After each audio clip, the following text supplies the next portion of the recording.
not, you're able to hear me okay, and just confirming that the sound is good on your end.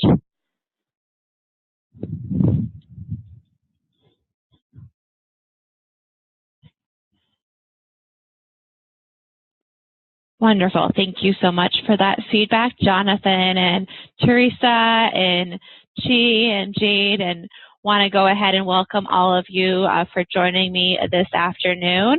Once again, I want to congratulate you all on your acceptance into Regis University's Doctor of Pharmacy program, and we certainly look forward to welcoming you to our class of 2023 this fall, once classes begin on August 26th. I have been in contact with all of you along the way, so I'm sure you are all familiar with my contact details. Once again, my name is Melissa, and I am here to my name is Melissa. I've been working with all of you as the Assistant Director of Admissions, and myself, along with my colleague Rick Kratzer, are going to be working with you throughout the summer to really make sure that you have everything lined up to be ready to start in the Doctor of Pharmacy program. And that is essentially the purpose of today's Student Success webinar.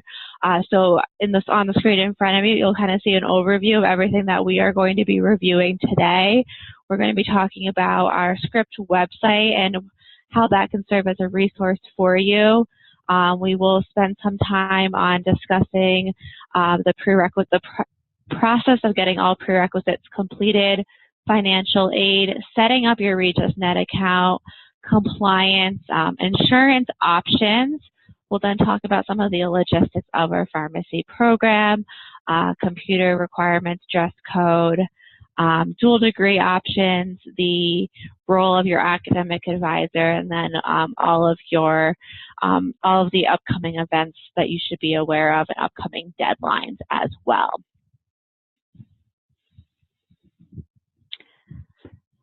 This page should hopefully look familiar to all of you. This is our script website, and this is separate from our Regis University website. It is our one-stop shop for all incoming pharmacy students. You have certainly been directed to this page without realizing it or not through all of the email communication you've been getting from our Office of Admissions with links to prepare you for your interview, as well as links following acceptance and following your deposit on what next steps should look like. Do make sure that you are referencing this site if you ever have questions or are wanting to seek additional resources to get there. Go to regispharmd.com. At this point, most of you would be clicking on that third category on getting ready for classes. Information ranging there ranges from financial aid to scholarships, housing options, program highlights and outcomes. So all sorts of information that would be helpful for you.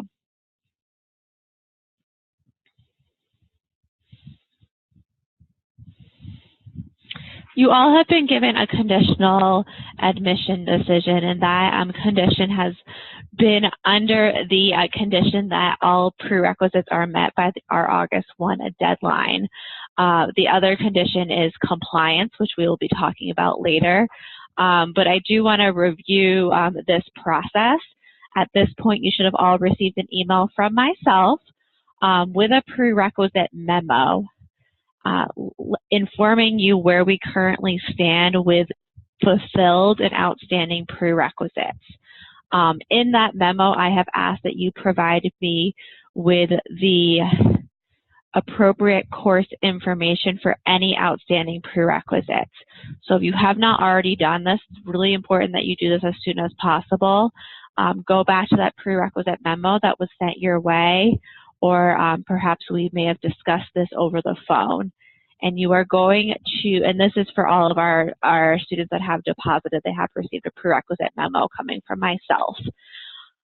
You're going to want to reply to me letting me know what your plans are for fulfilling each of those prerequisites. So that's going to include the course name, the course code, the name of the institution of which you are completing that prerequisite or have completed it, and then the date of completion. Alternatively, you may indicate whether you're taking a CLEP or DSST exam to fulfill the requirement. We will have noted anything outstanding on our end is going to align with what was either in progress or missing at the time that you applied through PharmCAS. So do keep that in mind. You may have completed those requirements by now, but we cannot fulfill those requirements until we receive official transcripts. So it's really important that you take that additional step to request for all official transcripts to be sent to Regis once those grades have posted at that given institution. So if you are still taking prerequisites throughout the summer semester at the same institution you may have been attending during the spring semester, you do want to wait for all of those official grades to post before you go ahead and request for those official transcripts to be sent to Regis. As soon as all of your grades post, and that may include a degree conferred if we need to see that to waive a religious studies requirement. At that point, you will then request for that official or those official transcripts to be sent directly to Regis. Those can be sent in the mail with the mailing address provided in the screen in front of you, or they may be sent electronically to send transcript to ru@regis.edu. Do keep in mind, in order for these to be official, they must be coming directly from the university themselves. If in the mail, they need to be in a sealed envelope, and we cannot accept them if they're coming from you as opposed to the university. We have a hard deadline of August 1 for all prerequisites to be met. If you have been granted a slight extension, meaning maybe one of your classes is finishing slightly after that August 1 deadline, that is an extension that would have needed to be granted by myself in the Office of Admissions. But if your prerequisites are ending close to the August 1 deadline or shortly after the August 1 deadline, we do need to receive some sort of documentation from you by August 1 indicating that you are in good academic performance and that you'll be completing X course with a C- or better. And so that may include an email coming directly from your professor. It may include a prerequisite completion form that we will share with you in our Office of Admissions, and it's being signed by your professor, a progress report. And then as soon as that grade posts, you want to make sure you're sending us the unofficial transcript while we wait for the arrival of the official, as the official can take some additional time. But do know that by not meeting that August 1 deadline, you could be in jeopardy of being able to start in the program if you were not granted an extension. And regardless, we need to see completion of all outstanding prerequisites prior to the start of the semester. As I progress through this presentation, I do want to highlight our chat function. Do make sure you're utilizing it.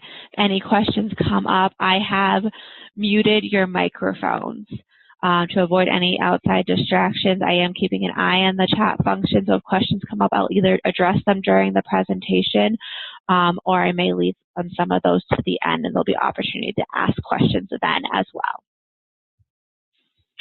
Financial aid. So at this point, I hope all of you have completed the FAFSA, the free application for federal student aid. You do want to make sure that is completed. If you plan on utilizing graduate level loans, you want to complete the FAFSA as a graduate level student for the academic year of 2019-2020.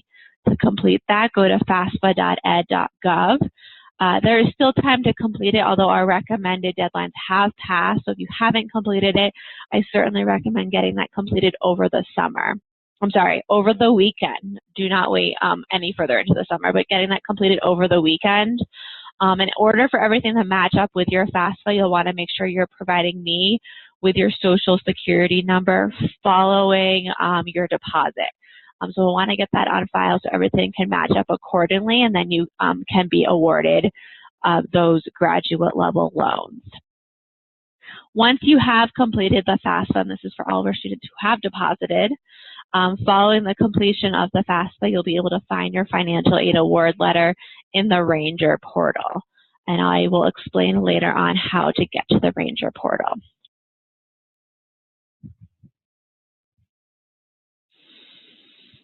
Here you will see some financing options. So we do have a number of outside scholarships. These are in addition to any merit-based scholarships you may have been awarded or will be awarded with your admission decision. On our Script webpage, so regispharmd.com, there is a section on scholarships, and we've compiled a list of outside organizations of which incoming pharmacy students may be eligible for. So I definitely recommend that you check those out and apply for as many as you meet those eligibility requirements for. We also have an alumni-supported graduate scholarship. If you have not received an email about this yet, you should be receiving one soon, but it is for any incoming graduate student who has shown a commitment to community service. It's a one-time award in the amount of $1,250. That scholarship deadline is July 18th, so still plenty of time to get that in. We also have corporate funded scholarships. These are scholarship opportunities for our current pharmacy students. So you do need to currently be a student in the program. So it's something that you'll be made aware of these opportunities once you begin classes in your fall semester, and likely when it be awarded any scholarships until at least your second semester. At least that's what I would imagine. Colorado Graduate Grant, that's a needs-based grant in the amount of $5,000 annually. In order to be eligible, you do need to be a resident of the state of Colorado for 1 year. So if you currently meet those eligibility requirements, all you need to do is simply complete a residency form. You can be directed to that form on our website by checking out our Script webpage under the financial aid section. You'll complete that form, submit it to our financial aid office. That serves as your application for the Colorado Graduate Grant. Students are typically not notified if they are a recipient of this grant until we get closer to the start of classes, and I don't believe it. Those awards really went out until August last year. If you are currently not a resident of the state of Colorado, that is certainly okay. You will, in theory, meet eligibility requirements by the start of your second year. So when you move out this summer, you'll want to go through those steps to become a resident of the state of Colorado. So you want to make sure you get a Colorado state driver's license, register to vote in the state of Colorado, and have a mailing address in the state of Colorado. And then you want to get that residency status for 1 year so you can apply for that grant going into your second year.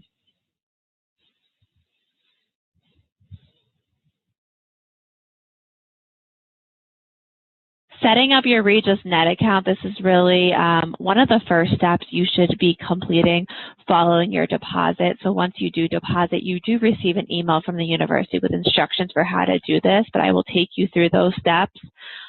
Your RegisNet account is set up through WebAdvisor, which serves as your student portal. You'll be given a username and password that you will utilize to get into all of your Regis systems.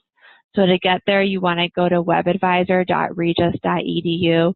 You want to click on Change My Password. It will then bring you to another screen where you're going to enter the following data. So your last name, birth date, and Regis ID. Do keep in mind this cannot be set up until you deposit if you're not considered an active student until then. If you include your social security number, do know that won't match up unless we have one on file for you. So if it's not working, that may be because of that. So once you've entered that information, you'll be provided with a username and you'll be able to set up your own password. And then you'll go and log into WebAdvisor. So when you go to webadvisor.regis.edu, you want to be clicking on the Students tab. You'll go ahead and log in, and then this is what the site will look like. I am just going to be reviewing some functions that are going to be most important to you at this point, or as we get closer to the start of classes. Do keep in mind that a lot of these items you're not going to be using right now. I do want to highlight the financial aid section. So if you look under the financial aid section, and by clicking on any of the financial aid links, you'll be brought to our Ranger portal. Our Ranger portal is our financial aid portal. So it has everything financial aid related. It will have your tuition bill. Once that goes out, you'll be able to see your scholarship awards and whether those have been accepted, as well as your financial aid awards, so those loans that have been granted to you and whether you have accepted those and where you stand with all of those items. So that's where you're going to go to kind of finalize all of your financial aid items, finalize your loans so those can be dispersed. There's the address verification tab. So once you do have a confirmed address for once you start classes here. So this is probably more for those who are currently out of state and will be relocating to the Denver area. You want to make sure you're updating our office with your address so we have that on file. So you're going to be emailing myself or Rick. Additionally, you want to click on that address verification tab to update that. So we have so the university has your up-to-date address, and any important documents would be sent directly to that address. A few other items I do want to highlight. I want to mention that we go ahead and get you registered in classes. That will happen sometime in the middle to end of June.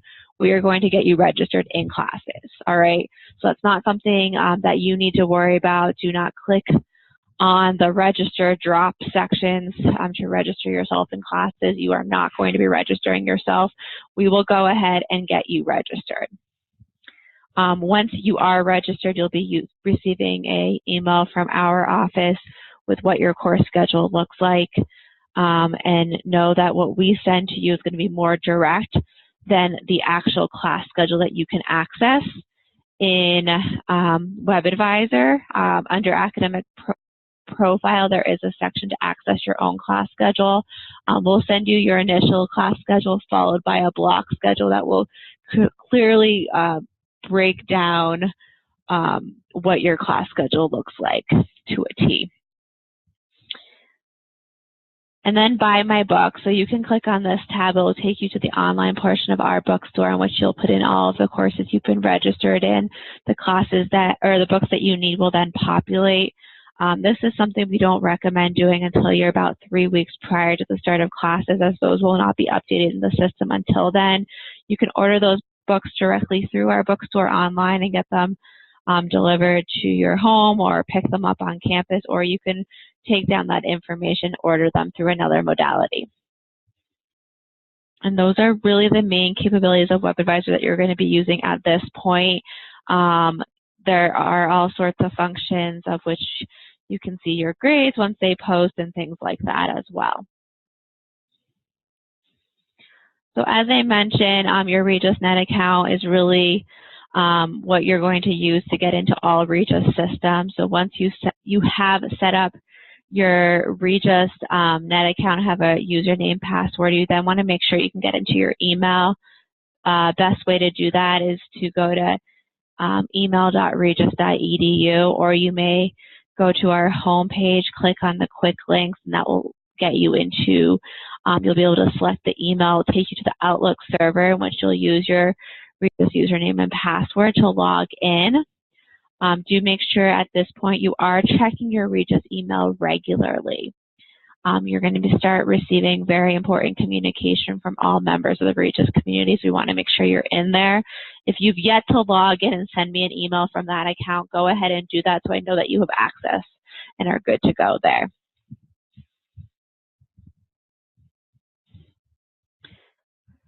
So as I mentioned earlier, your admission decision is conditional under the condition that all prerequisites are met by August 1, as well as being compliant by August 1. If you've already deposited, you should have received an email from our compliance department, so rhcomply@regis.edu, with instructions for setting up your Complio account and going through all compliance requirements. And I'll review that process in a few moments. You have, following your acceptance, you should have received an email from Certify. Certify is a background check provider, and it goes to all students that have been accepted to a PharmCAS institution. We do ask that you complete that Certify background check.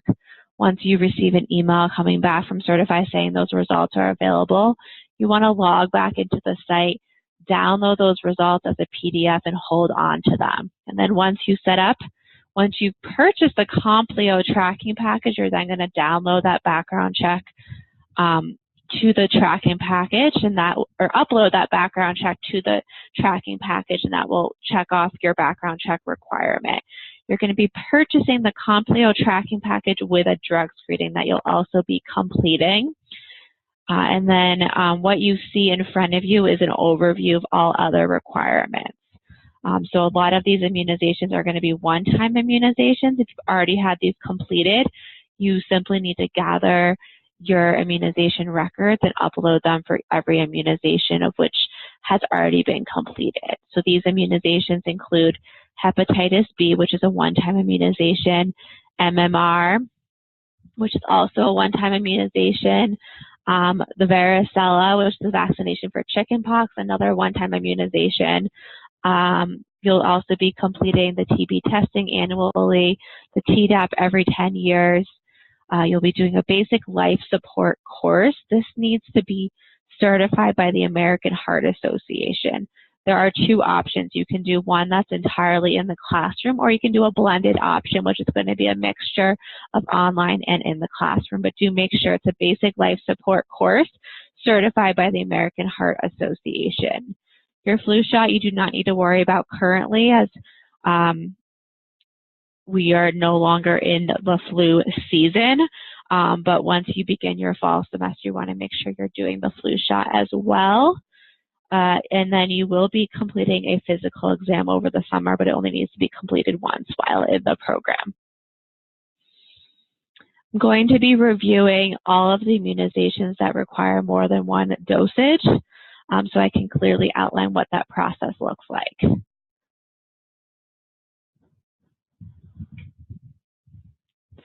It's really important for any immunizations that you have missing that you get that first dosage done as soon as possible, as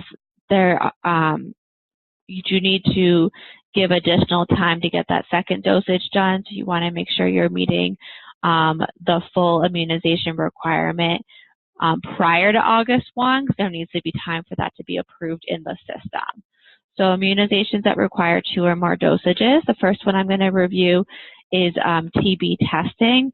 This is honestly make sure I didn't skip anything. This is honestly the most confusing one, so I'm going to outline this for you as clearly as possible. The TB testing consists of 2 separate PPD skin tests. So for each skin test, you're going to go in and get your skin test placed. After the placement of that skin test, you're then going to wait 48 to 72 hours to go back in and get a reading done of that placed skin test. So it's going to fulfill the first skin test requirement. You'll then go back in and get a second skin test. Following the placement of the second skin test, you're going to go back in 48 to 72 hours to get a reading of that skin test. So you're going in a total of 4 times. Always get questions about the TB testing, so I want to make sure that is clear and straightforward on your end. The MMR, that is for measles, mumps, rubella. That is also a 2-time vaccination series. You are completing your first vaccination, and 28 days later you do the second dosage. Pretty straightforward. Hepatitis B is a 3 vaccination series. You're only requiring that you complete the first 2 by August 1. You do want to make sure that third one is being completed during the fall semester before you start the spring semester, which is when you'll begin your clinical rotations and need to be completely compliant. There's 1 month between the first and second vaccination. And so just a pretty similar time frame to the MMR. Varicella, exactly identical to MMR. So if you haven't previously had the childhood disease, you'll need to do two separate vaccinations, which must be placed 28 days apart. If you can show documentation of the childhood disease, that will waive the requirement, or documentation of a positive titer. So those are all of the immunizations that require multiple steps. These instructions should also be provided to you from our compliance department. As I mentioned before, if you have deposited, you should have received an email from our compliance department. They emailed both your personal email account and your Regis email account for setting up your Complio portal. Any questions you have directly about compliance, you need to send to rhcomply@regis.edu. It is a very busy time of year for them. So if you're not getting an immediate response, you can always follow back up with our admissions department. We can answer some pretty basic questions, but we may want to loop them in on the communication, as they are the experts on compliance. Any questions specific to Complio, so be like system-related questions, you're going to want to reach out to the Complio support line, and they can help you. If that may have to do with getting your Complio account set up or any troubleshooting issues. As I mentioned, the deadline to get all compliance requirements completed is August 1. That is a hard deadline. If you are not compliant by this date, you will be in jeopardy of being able to start in our Doctor of Pharmacy program. So do make sure you are completing you are compliant by that deadline, which means getting everything uploaded into the Complio portal prior to August 1, because there is an approval process which can take a few days.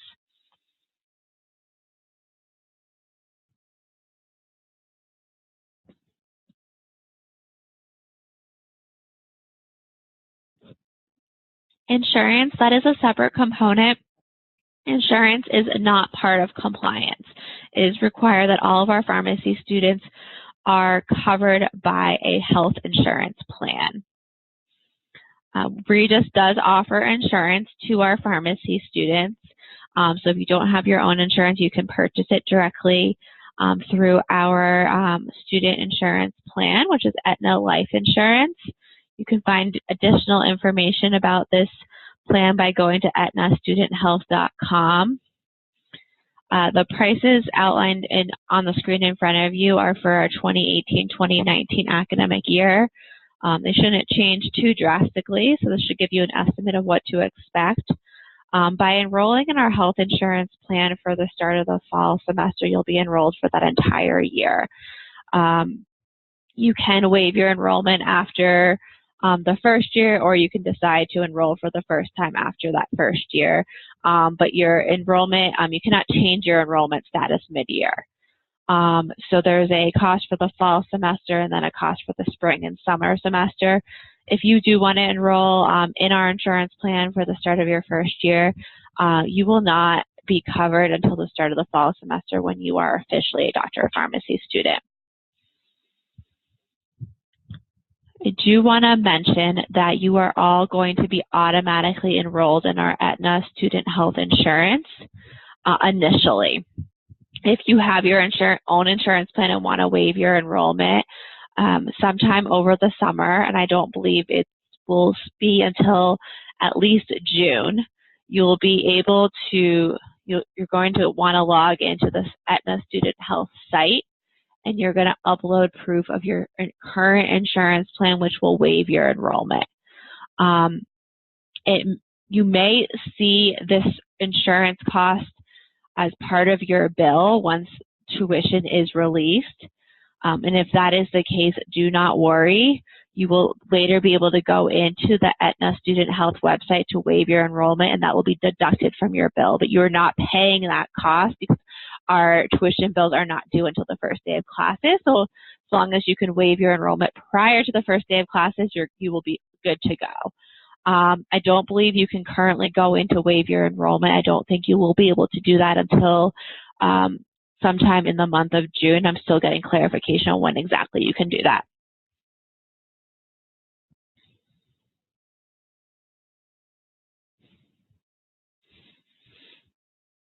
I'm going to move on to some more logistical components of our pharmacy program, some additional details.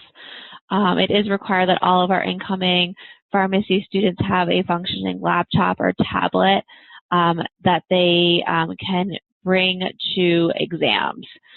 So you don't necessarily need to bring these to every class. If some students may choose to use a tablet, laptop for class notes and things like that, that's not required. You just need them on exam days. The reason for that is we do utilize a computer-based testing through ExamSoft, and SoftTest is a program that runs the exam features of ExamSoft. Most modern functioning laptops and tablets, whether it's PC or Mac Window or a Mac, they are compatible with this testing software. However, you may want to double check to make sure your current laptop or tablet is compatible with the software, or maybe you're going to be purchasing a new one, want to get one that is compatible. You can find what our computer requirements are by visiting the Script webpage. So going to regispharmd.com, clicking on Getting Ready for Classes, you'll see a section on laptop requirements. And that's where you will find all of that fun information. There is a cost to park on campus. And so if you do intend to park on campus daily, it may be in your best interest to purchase a parking permit. That's going to be $400 annually or $200 for the semester. Not all students intend to purchase a parking permit. That's entirely up to the student. There are street parking options. You do want to be aware of any streets that may be permit only or street sweeping on certain days of the week and times of the year. Do know that your first 30 minutes of parking on campus are going to be free. You can park on campus for free on the weekends. If you have a parking permit, you are not going to be given an assigned spot, so you really can park anywhere on campus. We do have an overflow lot that's kind of on the opposite side of campus from where our pharmacy students are. If you recall from your interview day, our campus is rather small and very walkable. We do have a shuttle that goes across campus, and they make stops throughout campus every 15 minutes. So that is definitely convenient on those cold winter mornings or days when when the days are shorter. One thing I do want to highlight is if you are going to be living with other pharmacy students and you maybe plan on carpooling to campus, you can go in on a parking permit together, so you can split the cost among 2 or 3 of your roommates. By doing that, you would register each of your vehicles with that one parking permit. However, you can only have one car on campus at a time. That is a really great way to save on cost.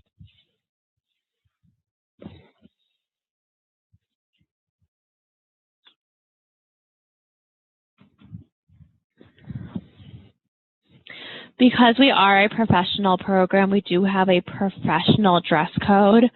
I would say our dress code very much errs more on the business casual side. It is required that students are dressing more professionally on days that they have their lab classes and when they're in clinical. If you go to the Script webpage under computer requirements, you'll also see a section under dress code guidelines, and that is something you can reference to get a more detailed idea of what this dress code looks like. Also, feel free to visit our Facebook page. I do believe we will have student ambassadors sharing on what that dress code looks like sometime this month, but you can also begin asking those questions if you have any concerns about that.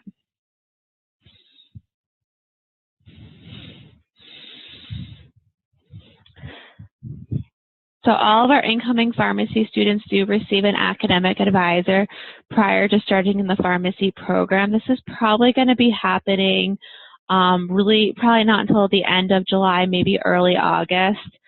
You will be given your assignment via email. It is up to you to reach out directly to your academic advisor if you want to have contact with them prior to being on campus for the start of the semester. You'll see that assignment on your Regis email, so it's really important that you continue to check your Regis email to find this assignment. Your faculty advisor or academic advisor is going to be a faculty member in the School of Pharmacy. They will be your primary point of contact throughout your entire time in the program.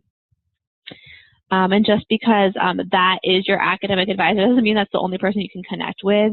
At Regis, our faculty members are very much student-centered. They are always going to be willing to make introductions to other faculty members that may work in areas that align with your career interest. So there's opportunities to connect with so many different faculty members with varying backgrounds. I'm seeing some questions that came through. I want to address those. I did miss those. The first one is, do I have to pay for parking? Is it included in the tuition? Parking is an added cost. So no, it is not included in the tuition. So if you wish to park on campus, you will want to purchase a parking permit for $200 a semester or $400 annually. But as I mentioned, not all students utilize parking.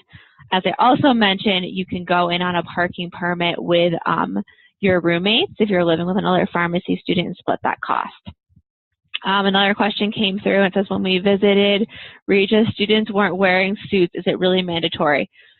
Suits are not mandatory. That is not part of the dress code. As I mentioned, it errs more on the side of business casual.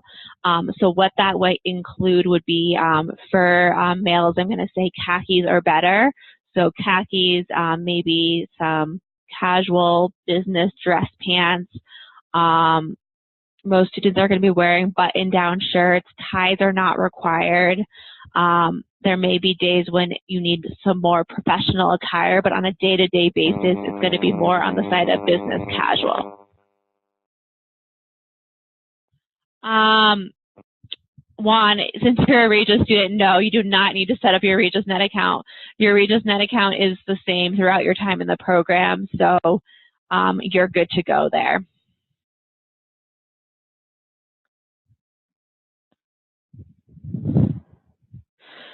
Dual degree options. At this point, you should have an understanding of our dual degree options, but if you don't, I'm going to kind of review those. Here in our pharmacy program, there is the option for students to enroll in 2 separate dual degree options. We only recommend doing one.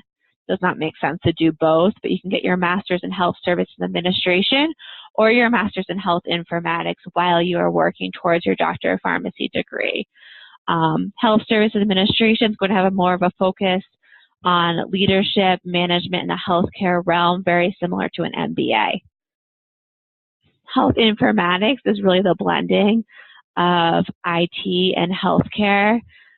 It's going to have a focus on the healthcare information systems, the manipulation of big data and analytics, and really how to use that to help eliminate error in a healthcare field. It's a very niche field. It's a field that's booming very much. Both are great opportunities. It just really depends on where you see yourself going. The logistics of these dual degree programs for both of them, they are going to be primarily the classes that you are taking are going to be offered in an online format that you would be taking over the summer. All right, so these classes you'll take over the summer. There is flexibility for when you enroll in them and which classes you're taking, how many you're taking at once. In order to, you could be eligible to enroll in the dual degree program starting this summer. In order to meet those eligibility requirements, you must currently have a conferred bachelor's degree or have completed 90 undergraduate credits. So if you do meet either of those eligibility requirements, we theoretically could get you enrolled in the summer. You would have missed the first half of the summer semester. However, these classes are offered in accelerated 8-week terms. So students are taking one class for the first part of the summer semester. That actually started on Monday. It will go until the end of June, and then the second part of our summer semester begins July 1. goes right up until the start of the fall semester. If you would like to get started in a class in July, to make sure you are connecting with our admissions office very soon so we can get you enrolled and registered in a July class. For both of these dual degree options, you are taking a minimum of 5 additional courses outside of the pharmacy curriculum. And so that is if you choose the right electives within the pharmacy curriculum that would align with one of those dual degree options. If you're interested in one of these, but either don't meet eligibility requirements or don't want to get started this summer, want to start after you complete your first year, that's entirely fine. You do not need to work with our office in getting enrolled in the dual degree option. You'll communicate that to your academic advisor during your first year. That all makes sense? And yes, no hoodies, no sweatpants. That would not fall within our professional dress code.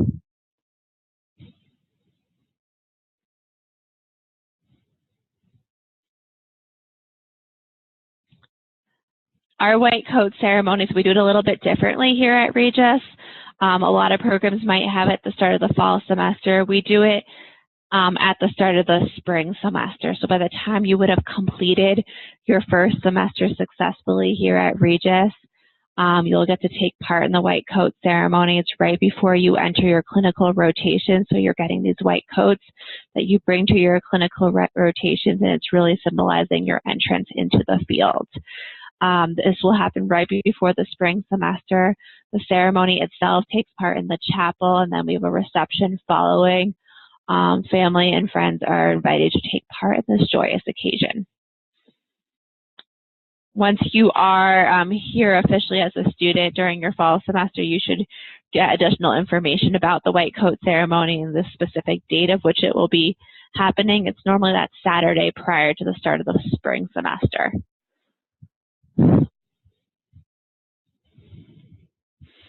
All right, I want to highlight some upcoming events for you to be aware of. We do have a Facebook photo scavenger hunt. That's an activity that we will be doing through the Facebook page, Class of 2023. It's a great way for you to get to know your incoming classmates. And so for those that do participate, you will be entered into a raffle to receive a prize, a piece of Regis swag. So more to come on that. Our new student orientation will begin. It's a 3-day required student orientation starting the Wednesday prior to the start of classes, going through that Friday. You will get a schedule as it gets closer, but you want to make sure that you are moved out here well before the 21st if you need to be on campus pretty early that morning. Those 3 days aren't entirely full days, but do anticipate to be on campus starting around 8 a.m. and going until about really, and depending on the 3 days, like 1 to 3 p.m. in the afternoon. Classes will begin August 26th. Want to further review some upcoming dates as well as tasks that should be completed by now. Make sure your Regis Net account has been activated. You can log into your email. And once you are logging into your email, send me an email directly so I know you're in it. That is if you've deposited so far. Make sure your certified background check results. Your certified background check is complete and you've downloaded those results and saved them as a PDF. You also want to make sure you've joined our private Facebook page for the Class of 2023. You'll be invited to it following your deposit. By now, so if you haven't already and you are interested in enrolling in the dual degree for this summer and want to start in a class in July, let me know as soon as possible so we can go ahead and get you enrolled and registered in a class.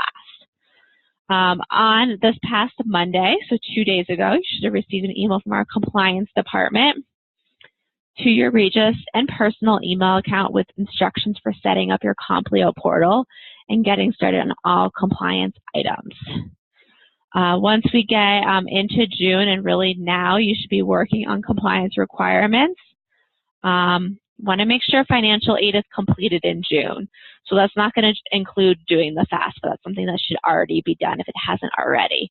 but you want to make sure that you have accepted your loans, you've completed the entrance counseling, you've signed your master promissory note, so you're all set with your loans and they will be dispersed. Tuition will be paid and will be no further issues. Depending on when you're moving, you definitely want to be exploring your housing options in June. You may already be doing that now. Your target move-in date should be July 15th. I'm sorry. Your target move-in date should be August 16th, but you should plan to have a place lined up by July 15th. So it should really take you, I would say, you want to seriously begin that search a good month in advance if you're looking to rent. In July, you want to make sure you are on target for having all prerequisites and compliance requirements wrapped up. You'll be reviewing our student handbook, which will be shared with you once that is available. August 1, you want to make sure that all prerequisite requirements have been met, meaning that we have received official transcripts of those outstanding prerequisites. You are compliant as well. 3 weeks prior to the start of classes, you can look into buying your books. We'll remind you when you can start looking into that, and then your new student orientation will be on August 21st. Going those 3 days, and classes will begin the 26th of August. Once again, I want to highlight our script webpage and make sure you are referencing this to get all of your questions answered. At this point in the presentation, we are nearing the end. I know we're getting close to that hour mark. We are going to end today's presentation and going through some housing resources. It does look like a lot of you on here are not local, so this will be really helpful for you. But I am going to pause here for a moment and just take a breather. If there's any questions that I can answer so far, let me know. And especially if you do have a hard stop at 4, I want to make sure I get your questions answered. And then I will leave time to address any additional questions after.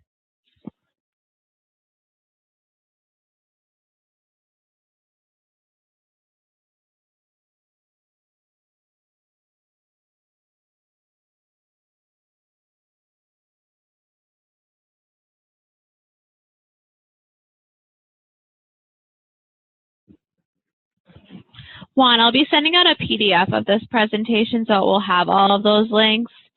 I think it's just aetnastudenthealth.com, but I don't recall that. And as I mentioned, you won't be able to log in now to waive the insurance. You are going to have to wait another month or so before you'll be able to do that for fall.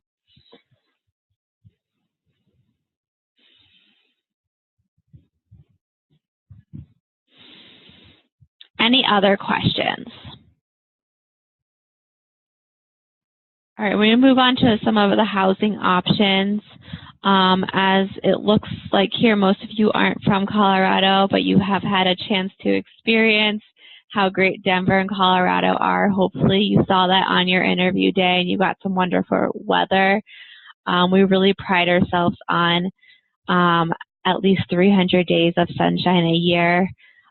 Despite what many people think, winters are relatively mild here. We've had a little bit more of a winter than we have in a number of years. And really, Denver, we pride ourselves on kind of that outdoor lifestyle. We have the largest city park system. We're about an hour, really depending on where you are in the city, but you can get to some of the major ski resorts within an hour, which is pretty awesome. Access to Rocky Mountain National Park, and very much an active lifestyle. But in addition to that, the city itself is growing a lot of up-and-coming neighborhoods and arts and cultural district. And we've been ranked #1 for best places for business and careers by Forbes magazine. So a great place to be getting your graduate degree and perhaps starting your pharmacy career hereafter.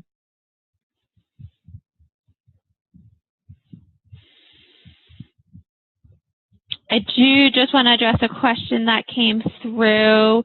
I'll respond to that one privately, so just disregard that.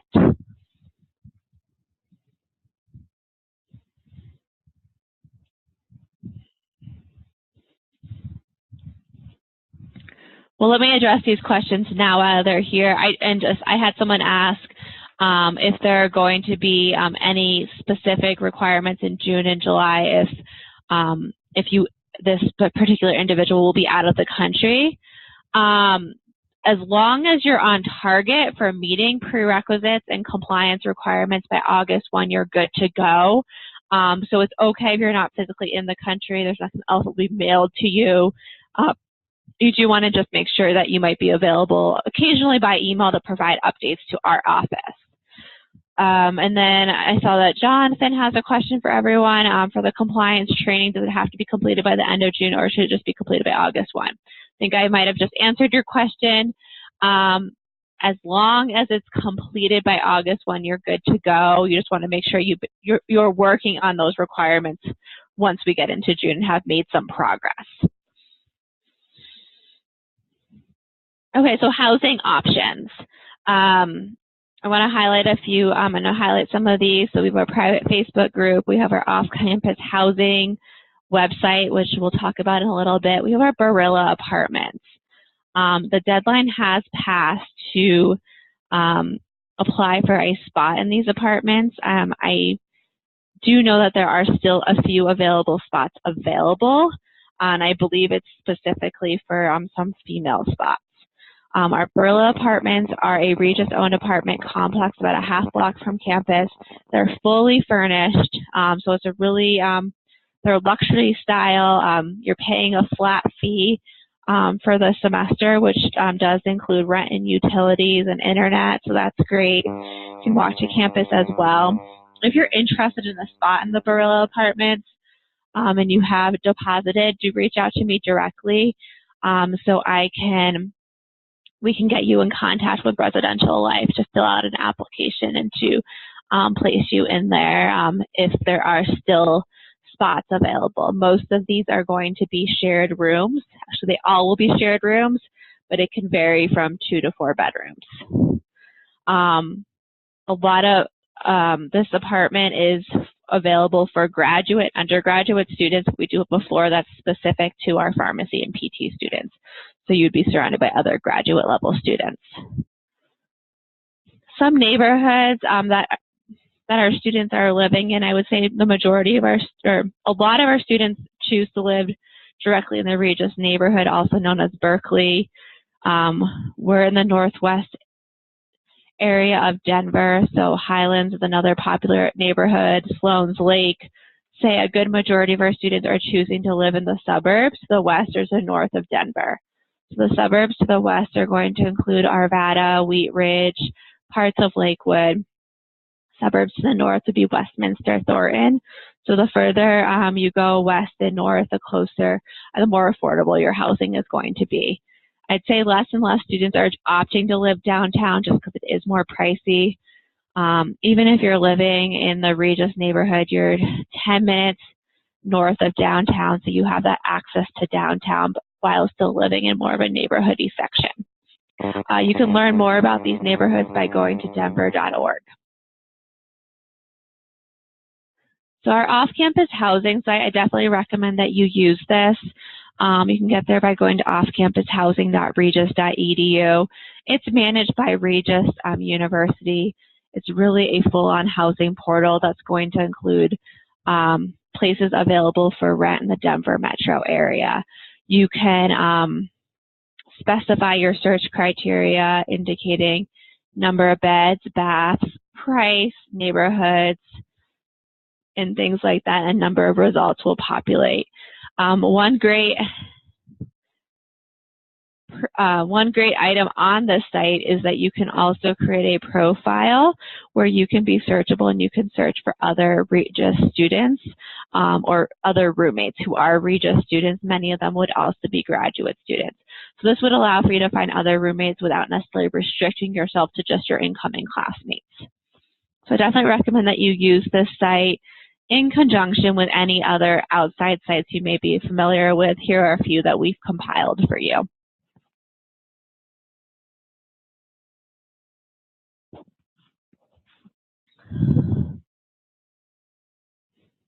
And then we have our Facebook page. While this isn't only a resource for those who may be seeking out housing options and roommates. It is another resource that I recommend using. A lot of our incoming students connect with one another to find roommates. So if you are wanting to live with roommates and are still looking for some, feel free to post something on this site, and I guarantee you'll be able to find someone who might want to pair up with you, or you can find a group and kind of go in together and looking for places. You'll also start to see postings from our student ambassadors. They're going to let you know if they know of housing options. So they may have a roommate moving out and are looking to fill a spot. So that's something else to be aware of. Anything that's presented to our office, we'll post on this page for you as well. If you're not looking for roommates or you're not looking for housing, this is really a site that I encourage you all to get on. It's a really great way to connect with your incoming classmates, hear from our student ambassadors on what's going on campus. They're going to provide all sorts of tidbits in getting ready for pharmacy school and advice. It's also something that our students use just as much, if not more, once they are officially students. It's really a good way to get communication out to your entire class.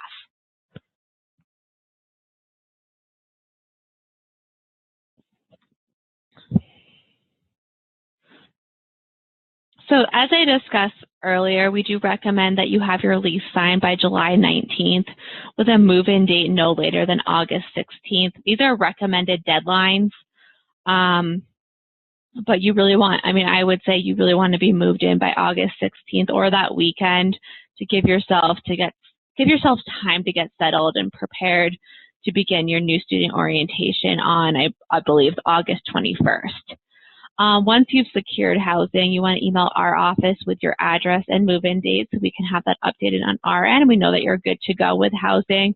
You then want to update your address in WebAdvisor under web address verification, which I discussed earlier. And that is everything I have for you today. I'm going to stick around and address any other questions that may have come through. I'll be following up with all of you as well, but I want to thank you for being here.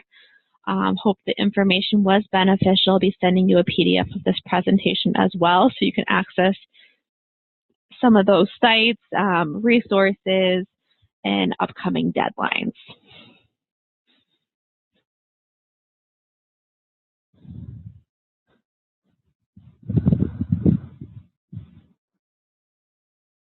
What questions do you all have for me?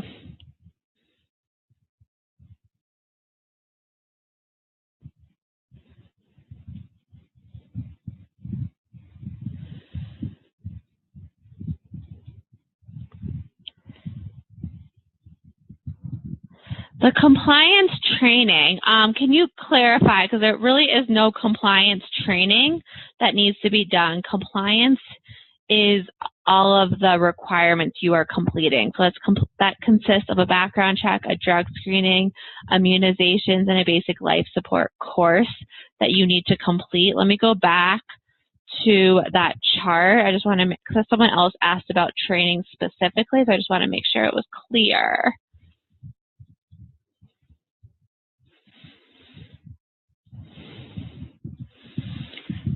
Bear with me, I need to go back to the beginning.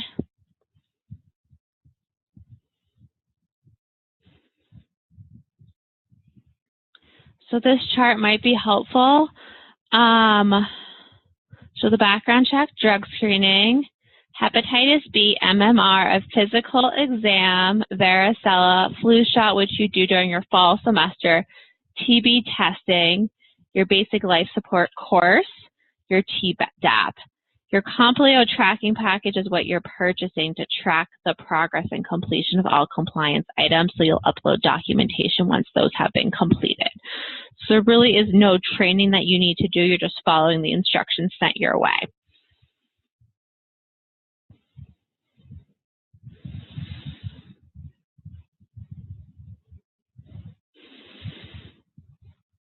What other questions do we have?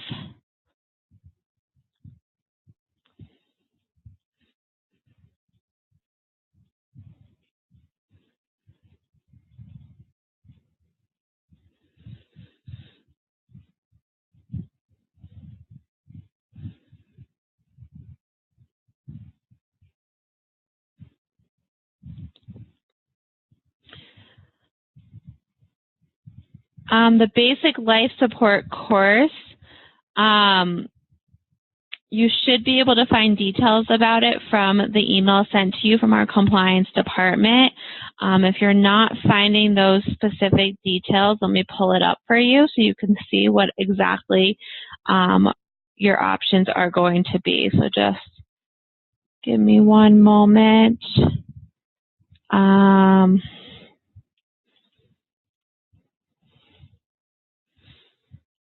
I get this question a lot, so I just want to make sure I'm answering this right. I will just do a Google search on BLS AHA, and it's the Basic Life Support American Heart Association. So if you click on this, it's going to show you two options, and these are your two options. You can do a BLS instructor-led training, so it's all in the classroom, or a blended training, which is the Heart Code BLS.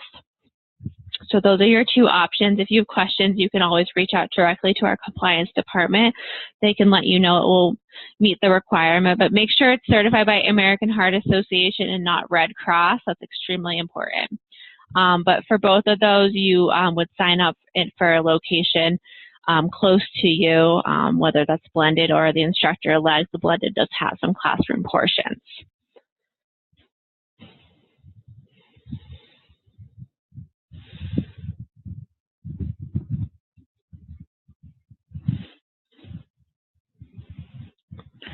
Great questions. What other questions do we have?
There are no further questions. I'm going to end today's session. I know that we're past the hour, but I want to thank you all for being here and for your patience as we review everything.